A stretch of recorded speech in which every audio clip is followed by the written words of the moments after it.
আসসালামু আলাইকুম। আমিনার বাংলার ঘরে সকলকে স্বাগত। সবাই কেমন আছেন? আজ আমি রান্না করব মিক্স রাজমা। এখানে 3 রকমের দানা নিয়েছি, একটা বড়, একটা লাল আর একটা ছোট সাদা নিয়েছি। এখানে 250 মতো রাজমা সারা রাত ভিজিয়ে রেখেছিলাম।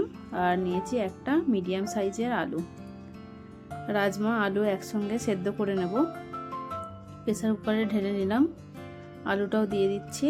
আর রাজমাটা ডুবে থাকবে এইরকম পানি দেব। ঢাকনা দিয়ে সেদ্ধ হতে দিচ্ছি। আর এইদিকে গ্যাসের ওপর কড়াই বসিয়ে দিয়েছি। কড়াইতে সরষের তেল দিচ্ছি।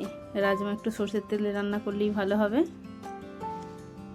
আর ফোড়নের জন্য নিচ্ছি এখানে আমি হাফ চামচ সাদা জিরে, হাফ চামচ সাহা জিরে, 3টে এলাচ, এক টুকরো মতো 1 ইঞ্চি মতো দারচিনি, একটা বড় এলাচ আর একটা স্টার ফুল ভালো করে ভেজে নেব।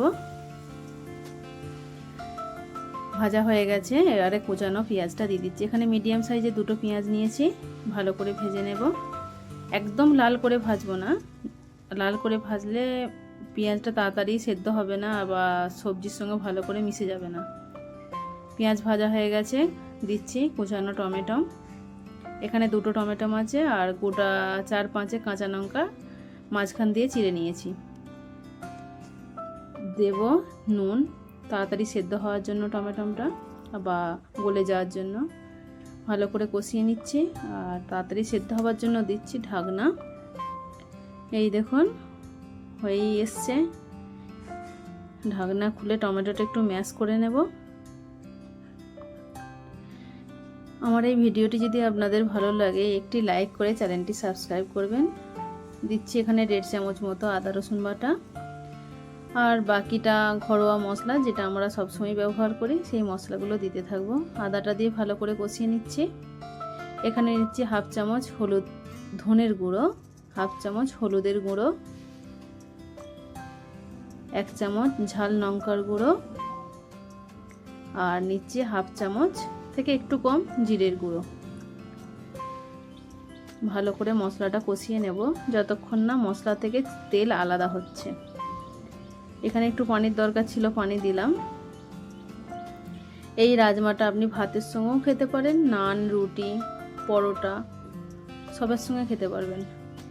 এদিকে রাজমাও সেদ্ধ হয়ে গেছে। আমি একটু দানা দানা রেখেছি, আপনারা চাইলেন আরও একটু বেশি সেদ্ধ করতে পারেন। আমি এখানে 4টে সিটি দিয়ে নিয়েছি।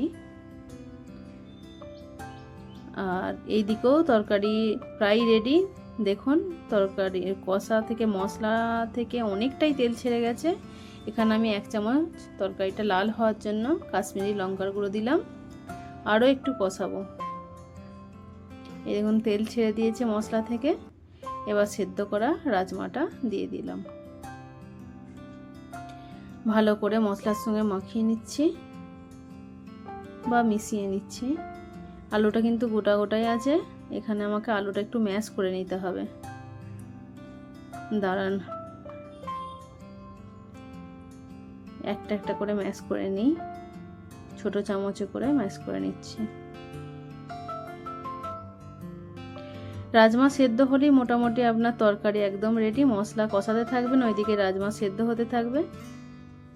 ওইদিকেও সেদ্ধ কমপ্লিট হবে, এদিকেও কষানো রেডি হয়ে যাবে, আপনার তরকারি রেডি হয়ে যাবে। এখানে দিচ্ছি আমি হাফ চামচের থেকে একটু কম গরম মশলার গুঁড়ো আর রাজমার জান কসুরি মেথি 1 চামচ মতো দিলাম।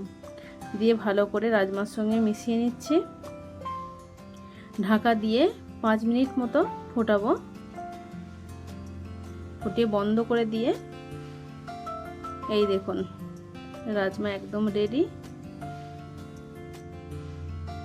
আমার এই ভিডিওটি শেষ পর্যন্ত দেখার জন্য ধন্যবাদ।